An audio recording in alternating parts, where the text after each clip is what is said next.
போதனா வைத்தியசாலை கண் விடுதி பகுதிக்கு தற்போது வரை 157 கண் பாதிப்புக்கு உள்ளானவர்கள் அனுமதிக்கப்பட்டிருக்கின்றார்கள்.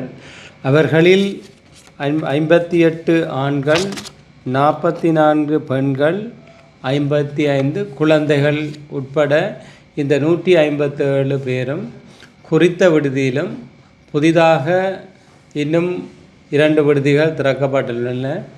அங்கே அனுமதிக்கப்பட்டவர்களில் அநேகமானவர்களுக்கு கண்ணில் கடுமையான எரிவு மற்றும் கண்ணை திறப்பதற்கு மிகவும் சிரமப்பட்டு இருப்பதனால் அவர்கள் இந்த வைத்தியசாலைக்கு சிகிச்சைக்காக வந்திருக்கின்றார்கள். மேலும் பலர் வரக்கூடும் என எதிர்பார்க்கப்பட்டு போதிய வசதிகள் வைத்தியசாலையில் செய்யப்பட்டிருக்கின்றது. தற்போது வரை வந்தவர்களுக்கான சிகிச்சை ஆரம்ப கட்டம் செய்யப்பட்டு விடுதிகளிலே அனுமதிக்கப்பட்டிருக்கின்றார்கள். கண் சத்திர சிகிச்சை நிபுணர்கள், வைத்தியர்கள், தாதியர்கள், மேலதிகமான ஊழியர்களும் அந்த பகுதியில் இப்போது கடமையிலே இருக்கின்றார்கள். எமது வைத்தியசாலையில் அனுமதிக்கப்பட்டிருக்கின்ற அனைவருக்கும், அதாவது இந்த கண் வருத்தத்துக்காக அனுமதிக்கப்பட்ட அனைவருக்கும் சிகிச்சை அளிப்பதற்கான கண் மருந்துகள் போதிய அளவில் இருக்கின்றன. இது தவிர அங்கே வந்திருப்பவர்களுக்கு படுக்கை வசதிகளும் உணவும் மற்றும் ஏனைய வசதிகளும் தற்போது வரை செய்யப்பட்டிருக்கின்றது. கண் வைத்திய நிபுணர்களின் ஆலோசனைப்படி இவ்வாறான பாதிப்புள்ளவர்கள் மேலும் அவர்கள் வீடுகளில் இருந்தால் உடனடியாக யாழ் போதனா வைத்தியசாலைக்கு வந்து சிகிச்சை பெறுமாறு அறிவுறுத்தப்படுகின்றார்கள். அவ்வாறானவர்கள் வருகின்ற பட்சத்தில் இரவும் கண் விடுதிகளும் கண் கிளினிக் பகுதிகளும் திறப்பதற்கான ஒழுங்குகள் செய்யப்பட்டிருக்கின்றது. சத்திர சிகிச்சை நிபுணர்களின் பிரகாரம் அநேகமானவர்கள் இன்று மதியம் வரை வந்தவர்கள் இன்று பின்னேரம் அல்லது இரவு வீடு திரும்பக்கூடியதாக இருக்கும். சுமார் 10 விதமானவர்கள் மேலும் ஒரு சில நாட்கள் இருக்க வேண்டி நேரிடலாம் என கூறியிருக்கின்றார்கள். இன்று இவ்வாறு அனுமதிக்கப்பட்டிருப்பவர்களில் தற்பொழுது இடம்பெறுகின்ற உயர்தர பரீட்சைக்கு தோற்றுகின்ற மாணவர்களும் இருக்கின்றார்களா? ஆம், 2 மாணவர்களுக்கு சிகிச்சை அளிக்கப்பட்டு அவர்கள் இன்று மதியம், அதாவது 2 மணி பரீட்சைக்காக இருவர்கள் விடுதிகளிலிருந்து வெளியேறிவிட்டார்கள். அவர்களுக்கு தொடர் சிகிச்சைக்கு ஏதாவது பரீட்சை மண்டபத்தில் விசேட ஏற்பாடுகள் ஏதாவது செய்யக்கூடிய சந்தர்ப்பம் உண்டா? அவர்களுக்கு குறித்த நேரத்துக்குள் தேவையான மருந்துகள் வழங்கப்பட்டிருக்கின்றன. பரீட்சை முடிந்ததும் அவர்கள் கடுமையான மேலும் வருத்தங்கள் இருந்தால் அவர்கள் வைத்தியசாலைக்கு வரும்படி ஆலோசனை கூறப்பட்டிருக்கின்றது. இது விடயமாக அவர்களுடைய பெற்றோர்களுக்கும் அறிவுறுத்தப்பட்டிருக்கின்றது. தற்பொழுது கிராமத்திலும் அறிவுறுத்தல் வழங்கப்படுவதனால் அங்கே களத்தரிசிப்பிலேயே இவ்வாறான ஆரம்ப சுகாதார நடவடிக்கைகள் வழங்கக்கூடிய ஏதாவது ஏற்பாடுகள் விசேடமாக நடமாடும் சேவைகள் ஏற்பாடு செய்கின்றீர்களா?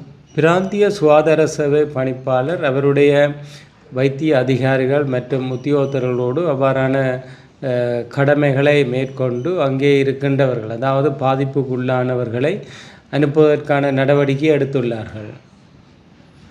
சக்தி பூர்வத்துக்கு அப்பால் மேற்கொள்ளப்படுகின்ற சில சம்பவங்கள் தொடர்ச்சியாக இடம்பெறுவதே இவ்வாறான வீண் விரயத்தை அல்லது வீணான ஒரு அசம்பாவிதங்களை ஏற்படுத்துவது தொடர்பில் கிராம மட்டத்தில் ஏனைய அமைப்புகளோடு சேர்ந்து என்ன நடவடிக்கையை மேற்கொள்ளலாம் என்று எதிர்பார்க்கிறீர்கள் அல்லது ஏதாவது முன்னேற்பாடுகள் உண்டா?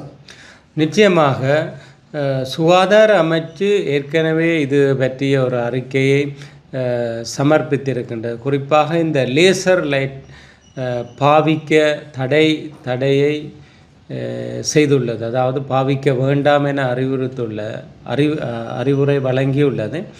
இருப்பினும் எமது பகுதிகளில் அதனுடைய கட்டுப்பாடுகள் மிகவும் குறைவாக இருக்கின்றது. ஆகவே ஆலயங்களுக்கு பொறுப்பானவர்கள், ஆலயங்களிலே நடத்துகின்றவர்கள், பொதுமக்கள் பெருமளவில் கூடுவதனால் நெரிசல்கள் மற்றும் இவ்வாறு அதிகளவில் வெடிகளை பாவிப்பது, தேவையற்ற ஒளிகளை அதிகளவில் பாவிப்பது அவர்களுக்கு கண் ஆபத்து மாத்திரமல்ல, இதுபோன்ற ஏனைய ஆபத்துகளும் ஏற்பட வாய்ப்பு இருக்கின்றது.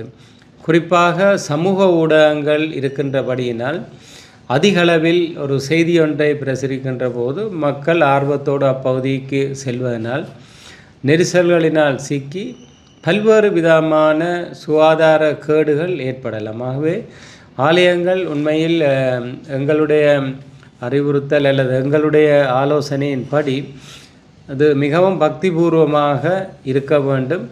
தேவையற்ற நிகழ்வுகளை நிச்சயமாக தவிர்க்க வேண்டும்.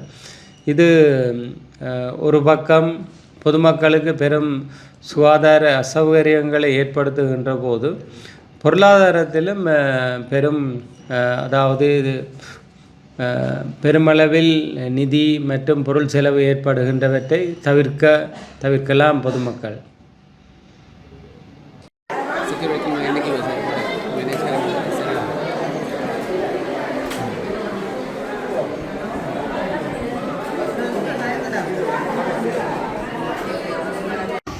பிராந்தட்டு முருகன் ஆலய திருவிழாவுக்கு சென்று ஒளி கூடிய மின் குமரினால் கண் பாதிப்பு ஏற்பட்டவர்கள் தாமதிக்காது உடனடியாக யாழ்ப்பாண வைத்தியசாலைக்கு செல்லும்படி கேட்டுக்கொள்ளப்படுகின்றீர்கள்.